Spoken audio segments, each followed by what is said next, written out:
The transport ship Galactic Unity hummed through hyperspace, carrying delegates from across the known galaxy to the annual interspecies summit on Kepler 442b. Among the distinguished passengers sat a small figure that drew confused stares and whispered comments from every direction. Marcus Chun, barely 16 Earth years old, clutched his data pad nervously as alien beings towered around him. The Zephyrian delegates stood nearly 3 meters tall, their crystalline skin catching the artificial light. The slug-like molluscans left shimmering trails wherever they moved. Most intimidating of all were the Karvak delegation, fierce reptilian warriors whose scales could deflect plasma fire. "Why did they bring a human child?" hissed Commander Vextar of the Karvak military caste, his forked tongue tasting the air with disgust. "This is a gathering for serious beings, not pets." The Zephyrian ambassador, her voice like wind chimes, added her own concern. "The humans grow more presumptuous each cycle. First they demand representation. Now they send their young to mock our ancient traditions." Marcus tried to ignore the comments, but his enhanced hearing, a result of experimental genetic modifications performed by human scientists, picked up every cruel whisper. The modifications had been controversial on Earth. Many called them an abomination, a desperate attempt to make humans relevant in a galaxy dominated by species far superior in every measurable way. Dr. Sarah Winters, Marcus's guardian and the only other human on the ship, placed a reassuring hand on his shoulder. She was a xenolinguist, one of the few humans who had mastered multiple alien languages well enough to serve as a translator. But even she struggled with the more exotic dialects. "Remember why we're here," she whispered to Marcus. "The Council of Worlds is voting on Resolution 2847 next week. If it passes, humanity will be classified as a protected primitive species and relocated to reservation worlds." Marcus nodded grimly. He understood the stakes better than most. The resolution would effectively end humanity's dream of joining the galactic community as equals. They would become curiosities, zoo animals to be studied and pitted. The ship's intercom crackled to life. "Attention, all passengers. We are approaching the Kepler 442b system. Please prepare for standard decontamination and security screening procedures." As the ship dropped out of hyperspace, the viewing ports revealed a breathtaking sight. Kepler 442b hung like a blue-green jewel against the star field, its surface dotted with gleaming cities that stretched from pole to pole. Orbital platforms surrounded the planet like a metallic crown, each one larger than Earth's largest space station. The docking procedure took several hours, during which Marcus endured more stares and comments. A group of young molluscans found his bipedal locomotion particularly amusing, leaving puddles of laughter slime in their wake as they mimicked his walking style. Finally, the passengers were cleared to disembark. Marcus followed Dr. Winters through the massive corridors of the orbital platform, their footsteps echoing despite the crowds of beings around them. The architecture was stunning, soaring arches that defied physics, walls that seemed to bend light itself, floors that felt solid but appeared transparent. They were assigned quarters in the diplomatic sector, a small but comfortable suite overlooking one of the planet's major continents. Through the transparent aluminum windows, Marcus could see the sprawling cities below, connected by transport tubes that glowed with their own inner light. "Tomorrow we meet with the preliminary committee," Dr. Winters said, reviewing her schedule on a holographic display. "They'll hear our formal petition to maintain humanity's current status as a developing spacefaring species." Marcus stared out at the alien world below. Somewhere down there, decisions would be made that would determine humanity's future among the stars. He thought about Earth, beautiful, scarred Earth with its struggling billions who look to the stars with hope and dreams of something better. A soft chime indicated an incoming message. "DR." Winters accepted the transmission, and a holographic figure appeared in their room. Administrator Kelnax of the Botanical Union, a being that resembled a walking tree with phosphorescent leaves. "Dr. Winters," the administrator's voice was like rustling branches. "The committee has reviewed your credentials. However, given the sensitive nature of these proceedings, we must respectfully request that your companion remain in quarters during official sessions." Marcus felt his face burn with embarrassment. Even here, light years from home, he was being dismissed as irrelevant. Dr. Winters straightened her shoulders. Marcus Chun is an accredited observer, appointed by the United Earth government. He has every right to attend. The administrator's leaves flickered with what might have been amusement. A child has rights? How quaint. Very well. But understand that any disruption will result in immediate expulsion from the proceedings. As the transmission ended, Marcus clenched his fists. Tomorrow would prove whether humanity deserved a place among the stars, or if they were destined to remain galaxy's unwanted stepchildren. Marcus pressed himself against the storage bay wall as heavy metallic footsteps approached. Through a gap in the stacked equipment, he watched three Christek entities glide into view.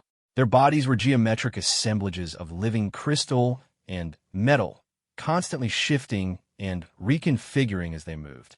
When they spoke, their voices chimed like broken bells. Unit Korthak shows elevated stress indicators, the lead entity announced. Sedation protocols may be required for the next procedure. Unnecessary, replied another, its crystalline face flickering with patterns of light.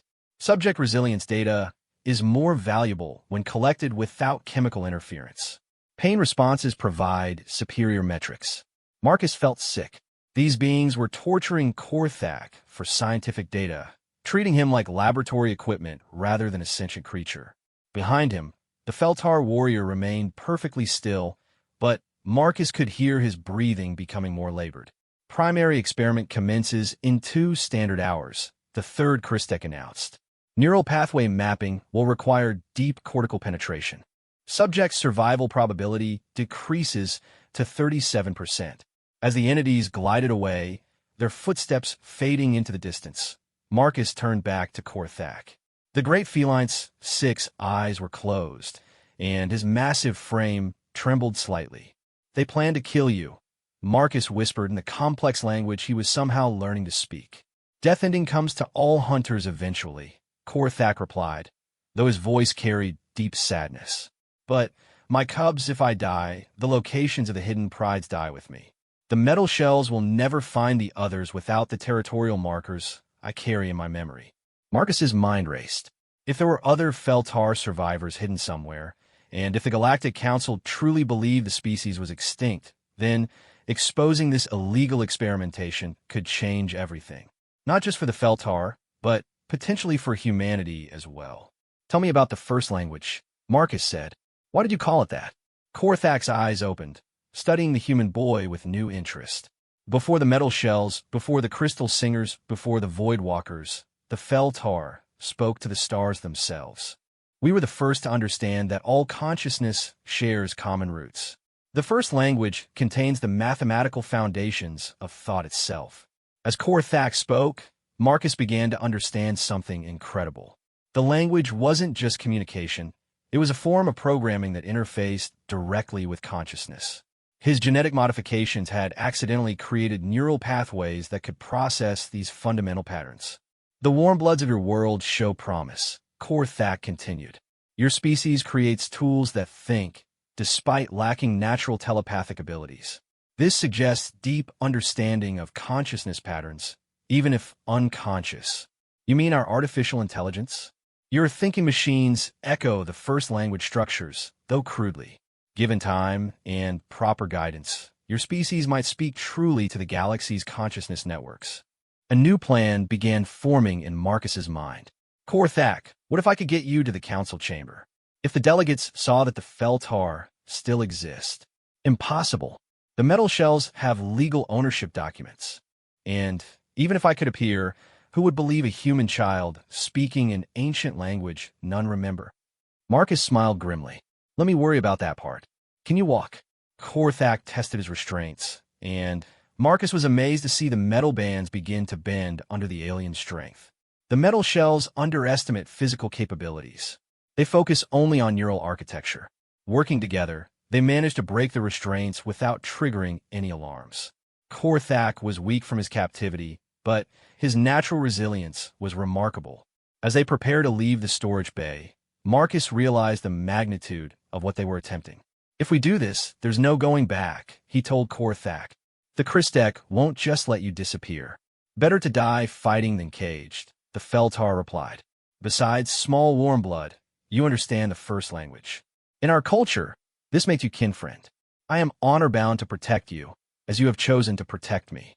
They made their way through the station's service corridors, Marcus using his enhanced hearing to navigate around patrols and maintenance crews. Korthak's natural stealth abilities were impressive. Despite his size, he moved like a shadow through the metallic passages. As they climbed toward the diplomatic levels, Marcus contacted Dr. Winters through his communicator. Sarah, I need you to do exactly what I tell you, and I need you to trust me completely. Marcus, where are you? The afternoon session is about to begin. I'm bringing someone who's going to change everything. When I enter the council chamber, I need you to demand an immediate hearing under the Sentient Rights Protocol. There was a long pause. Marcus, what have you gotten yourself into? Something that might save both our species. Just trust me. They reached the main diplomatic corridor as delegates were returning from recess. Marcus's heart pounded as he realized the insanity of what they were attempting. He was about to walk a supposedly extinct alien warrior into the galaxy's most important political assembly, with no authority and no backup plan. But as he looked at Korthak's determined expression, Marcus knew there was no other choice. Sometimes the right thing to do was also the crazy thing to do. Ready, he asked. Lead on, kin-friend, Korthak replied. Let us show these metal shells and crystal singers what it means to speak with true voice. Together, the human teenager and the ancient alien warrior stepped into the corridor, heading toward a confrontation that would shake the foundations of galactic civilization. The chaos that erupted when Marcus and Korthak entered the Great Assembly Hall was unlike anything the galaxy had witnessed in centuries.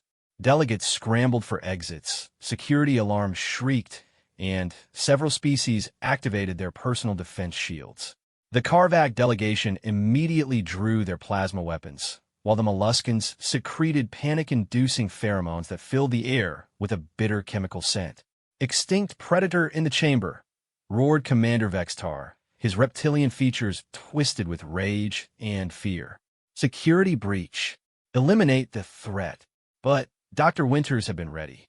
I invoke the Sentient Rights Protocol, she shouted over the din, her voice amplified by the chamber's acoustic systems.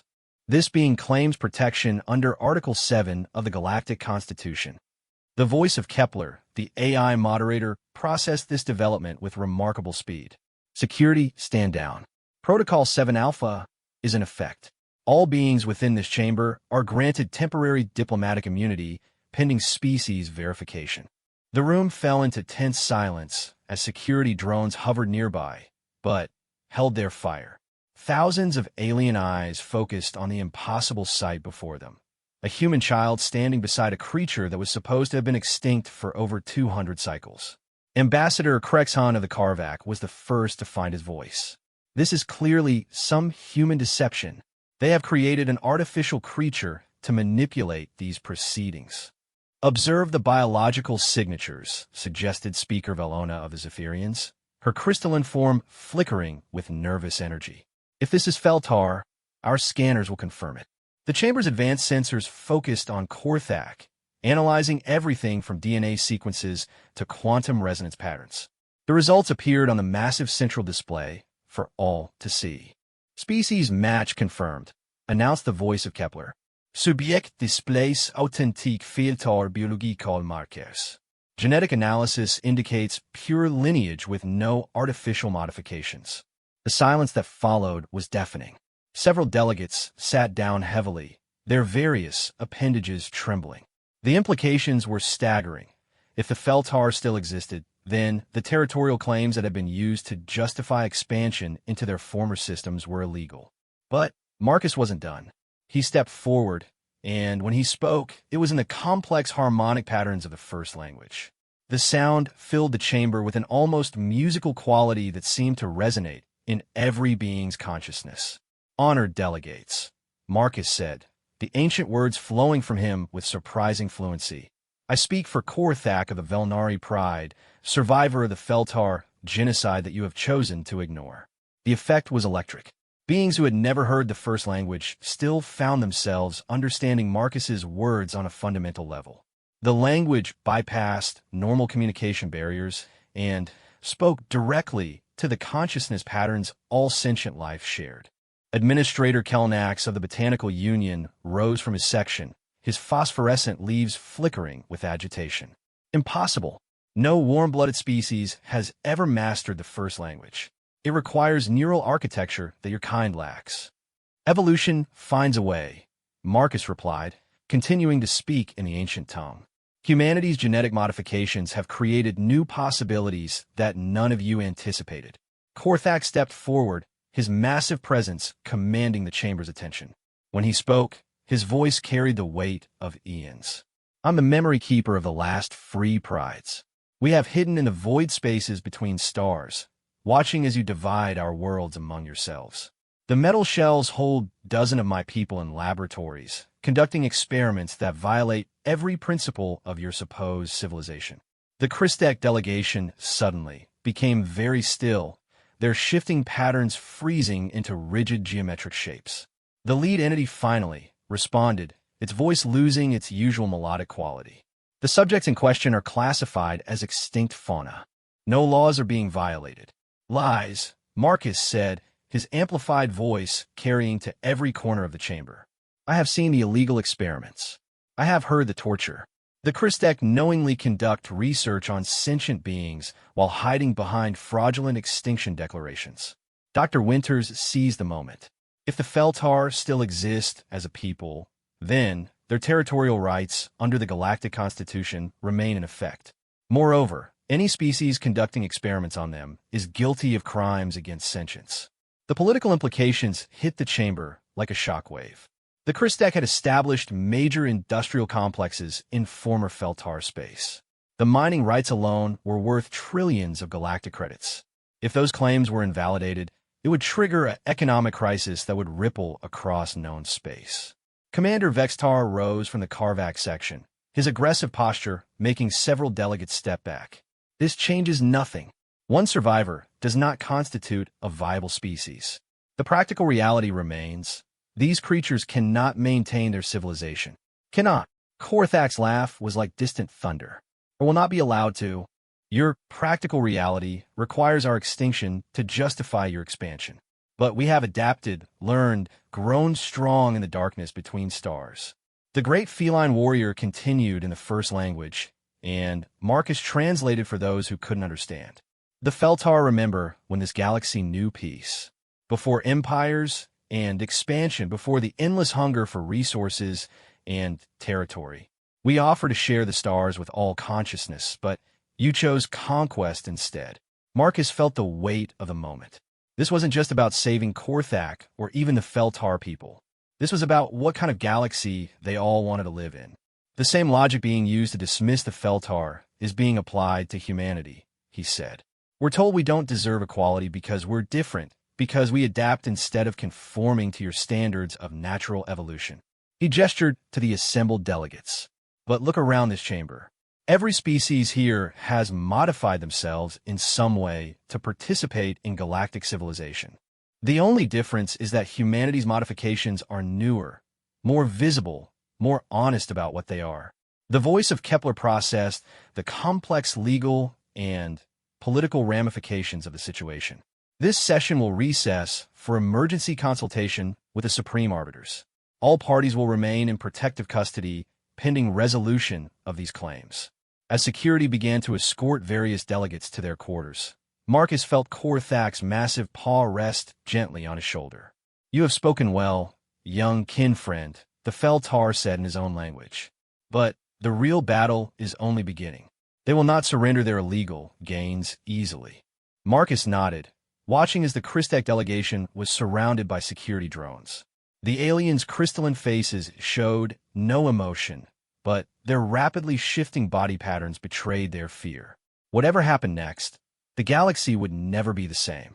3 days later, the emergency session of the Supreme Arbiters concluded with a decision that would reshape galactic civilization. Marcus stood in the witness chamber alongside Dr. Winters and Korthak, watching as the 5 ancient AIs who serve as the galaxy's ultimate legal authority delivered their verdict. The lead arbiter, a consciousness so old that its origins were lost to history, spoke in harmonics that translated simultaneously into every known language. After comprehensive analysis of the evidence presented, this tribunal makes the following determinations. The chamber held its breath as holographic displays showed the legal documentation scrolling past. Marcus had spent the last 3 days providing detailed testimony about the Christek experiments, while Korthak had shared the locations of hidden Feltar colonies that prove his species not only survived but had been secretly thriving. First, the Feltar are hereby restored to full recognition as a sovereign species with all territorial rights intact. The declaration of extinction is ruled fraudulent and void. Cheers erupted from the small human delegation, but Marcus noticed that most other sections remained ominously quiet. The financial implications alone would bankrupt several major corporations. Second, the Christek Collective is found guilty of crimes against sentience and illegal biological experimentation. All assets in former Feltar space are forfeit, and reparations will be paid to surviving victims. The Christek delegation had fled the station 2 days ago, but Marcus knew they would face justice eventually. The galaxy's legal reach was long and unforgiving when it came to crimes against sentience. Third, the arbiter continued. This tribunal notes with interest the linguistic bridge demonstrated between the human designation Marcus Chun and Feltar, Representative Korthak. This unprecedented interspecies communication through the first language suggests evolutionary potential that requires further study. Dr. Winters squeezed Marcus's shoulder. They both understood what this meant. Humanity wouldn't be relegated to protected status. Instead, they would be studied, researched, and possibly elevated to a new category entirely. Therefore, Resolution 2847 regarding human reclassification is rejected. Furthermore, this tribunal recommends that the human species be granted developmental partner status, with full support for continued genetic modification research under Feltar guidance. The announcement sent shock waves through the assembly. Developmental partner status was almost unheard of. It meant humanity would have access to advanced galactic technology and knowledge, while maintaining independence to develop along their own evolutionary path. But Marcus knew the real victory was what happened next. Korthak stepped forward and spoke in the first language, his words carrying across the chamber with the weight of ancient authority. The Feltar offer formal alliance with the humans of Terra Sol 3. We will teach them the true languages of consciousness, and they will help us rebuild what was lost. Together, we will show this galaxy that diversity of thought and adaptation creates strength, not weakness. The translation brought mixed reactions. Some delegates looked intrigued by the possibilities, while others seemed concerned about the implications of two seemingly primitive species suddenly gaining significant political power. Ambassador Krexhan of the Karvak stood slowly, his reptilian features showing grudging respect. The Karvak Empire acknowledges the tribunal's decision. However, we request formal territorial negotiations to address the new realities of galactic boundaries. It was a diplomatic way of saying that several major powers would need to renegotiate their entire expansion strategies. The discovery of living Feltar populations meant that vast regions of space now had legitimate government claims that superseded colonial rights. Over the following hours, Marcus watched as the galaxy's power structure began to shift. The Botanical Union offered to mediate territorial disputes. The Molluskans proposed economic aid packages to help displace colonies. Even the Void Speakers, usually silent observers, indicated willingness to share certain technologies with the new alliance. As the session concluded, Marcus found himself surrounded by reporters and diplomats from dozens of species. Questions came in a dozen languages, but his enhanced hearing and new understanding of the first language helped him navigate the chaos. "How does it feel to represent your entire species?" asked a Zephyrian journalist, her crystalline form glowing with excitement. Marcus considered the question carefully. "I don't represent humanity," he said finally. "I just proved that we deserve to represent ourselves." Later, in the privacy of their quarters, Dr. Winters and Marcus sat with Korthak, planning humanity's future among the stars.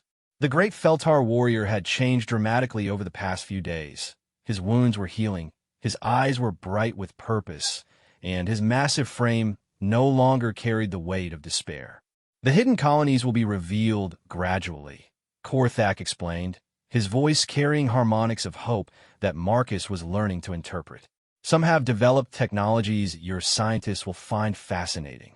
Others have preserved knowledge from before the Great Expansion that could benefit all species. Dr. Winters nodded enthusiastically. The neural pathway research alone could revolutionize how we understand consciousness. If Marcus's modifications can be replicated safely. Slowly, the first language is not just communication.